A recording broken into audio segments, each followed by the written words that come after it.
ভাৰতীয় ক্ৰিকেট দলৰ প্ৰশিক্ষক হিচাপে গৌতম গম্ভীৰ যোগ্য নহয় এই কথা কোনে ক'লে এইবাৰ চেম্পিয়ন্স ট্ৰফি পাকিস্তানত অনুষ্ঠিত হ'বনে গৌতম গম্ভীৰে কিয় বিচাৰিলে পাকিস্তানৰ প্ৰাক্তন বোলিং প্ৰশিক্ষকক নিজৰ সাপোৰ্টিং ষ্টাফ হিচাপে চেম্পিয়ন্স ট্ৰফি পাকিস্তানত অনুষ্ঠিত হ'লে এবাৰ টিম ইণ্ডিয়াই হাইব্ৰিড পদ্ধতিত মেচত ভাগ ল'ব নেকি যদি টিম ইণ্ডিয়া পাকিস্তানলৈ যায় তেন্তে পাকিস্তানৰ কোনখন প্লেগ্ৰাউণ্ডত টিম ইণ্ডিয়াই মেচত ভাগ ল'ব আজি এইখিনি বিষয়ৰ ওপৰত কথা পাতিম গতিকে ভিডিঅটো শেষলৈকে চাব ইন্টাৰনেশ্যনেল ক্ৰিকেট খেলা প্ৰতিখন দেশৰ মাটিতেই বিৰাট কোহলিয়ে নিজৰ সৰ্বোচ্চ প্ৰদৰ্শন আগবঢ়াবলৈ সক্ষম হৈছে কিন্তু পাকিস্তানৰ মাটিত আজি পৰ্যন্ত বিৰাট কোহলিয়ে কোনো ধৰণৰ ক্ৰিকেট মেচত ভাগ লোৱা নাই গতিকে এইবাৰ পাকিস্তানৰ ষ্টাৰ বেটসম্যান ইউনিছ খানে চেম্পিয়ন্স ট্ৰফিত বিৰাট কোহলিক পাকিস্তানলৈ আমন্ত্ৰণ জনাইছে আৰু তেওঁ কৈছে যে কি বিৰাট কোহলি এবাৰ পাকিস্তানলৈ আহক আৰু টিম ইণ্ডিয়াৰ হৈ তেওঁ পাকিস্তানৰ ফেনৰ সন্মুখত মেচত ভাগ লওক লগতে তেওঁ এইটোও কৈছে যে বিৰাট কোহলিয়ে এইবাৰ পাকিস্তানৰ যি বোলিং এটেক সেই বোলিং এটেকৰ সন্মুখত নিজৰ সৰ্বোচ্চ প্ৰদৰ্শন উজাৰিবলৈ চেষ্টা কৰক 2025 আৰম্ভণিতে চেম্পিয়ন্স ট্ৰফি এইবাৰ অনুষ্ঠিত হোৱাৰ কথা আছে পাকিস্তানত কিন্তু এইবাৰ চেম্পিয়ন্স ট্ৰফিত ভাগ ল'বলৈ পাকিস্তানলৈ জানো যাব ভাৰতীয় দল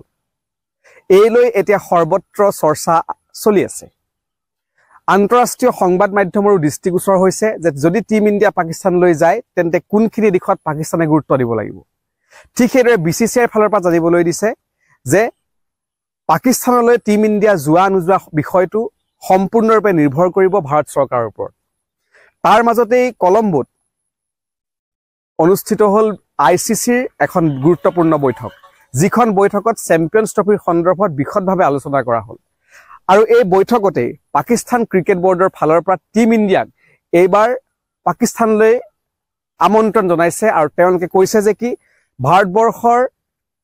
যি নিৰাপত্তাৰ বিষয় আছে এই দিশটোৰ প্ৰতি সম্পূৰ্ণ তেওঁলোকে দৃষ্টি ৰাখিব আৰু সম্পূৰ্ণ সুৰক্ষিত অৱস্থাত এইবাৰ টিম ইণ্ডিয়াই পাকিস্তানত ক্ৰিকেট মেচ অংশগ্ৰহণ কৰিব পাৰিব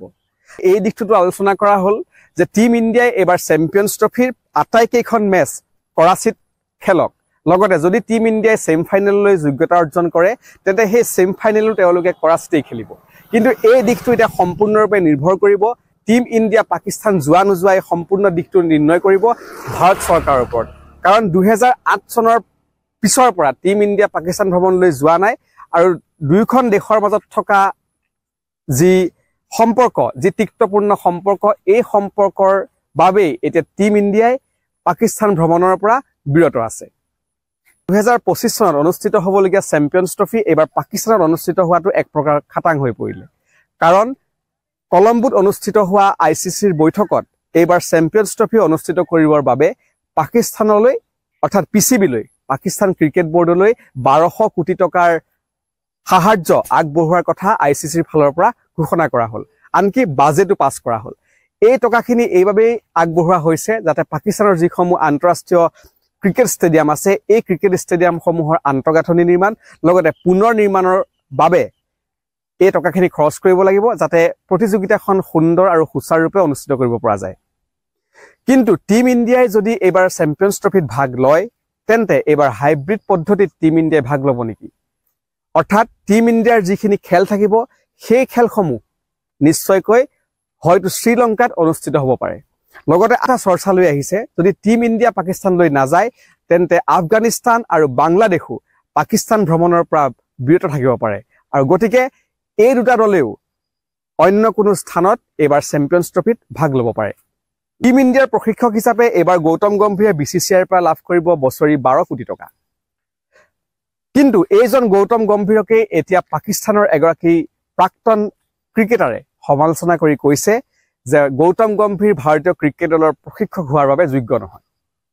গৌতম গম্ভীৰৰ সলনি ভিভিএছ লক্ষ্মণ হ'ব লাগিছিল ভাৰতীয় ক্ৰিকেট দলৰ প্ৰশিক্ষক আৰু এনে মন্তব্য কৰা ক্ৰিকেটাৰগৰাকীয়ে হ'ল পাকিস্তানৰ তানভীৰ আহমদ ইফালে পাকিস্তানৰ প্ৰাক্তন বোলিং প্ৰশিক্ষক তথা সাউথ আফ্ৰিকাৰ প্ৰাক্তন ক্ৰিকেটাৰ মৰ্নু মৰ্কেলক এইবাৰ গৌতম গম্ভীৰে বিচাৰিছে নিজৰ সাপোৰ্টিং ষ্টাফ হিচাপে আৰু এই ক্ষেত্ৰত বিচিচিআইৰ ফালৰ পৰা তেওঁ লাভ কৰিছে সেউজ সংকেত গতিকে এইবাৰ টিম ইণ্ডিয়াৰ বোলিং প্ৰশিক্ষক হিচাপে নিশ্চয়কৈ মৰ্নু মৰ্কেল থাকিব পাৰে কিন্তু চৰ্চা চলি আছে জাহিৰ খান বা লক্ষ্মীপতি বালাজীও হ'ব পাৰে টিম ইণ্ডিয়াৰ বোলিং প্ৰশিক্ষক গতিকে এটা লক্ষণীয় হ'ব টিম ইণ্ডিয়াই পাকিস্তান ভ্ৰমণলৈ যাবনে নাযায় বা আইচিচিয়ে টিম ইণ্ডিয়া নগলে চেম্পিয়নছ ট্ৰফি পাকিস্তানৰ পৰিৱৰ্তে অন্য দেশত অনুষ্ঠিত কৰিব পাৰে নেকি? এই বিষয়বিলাকৰ ওপৰত সকলোৰে দৃষ্টি থাকিব। আজিৰ ভিডিঅ' ইমানেই, পৰৱৰ্তী ভিডিঅ'ত সকলোকে পুনৰ লগ পাম।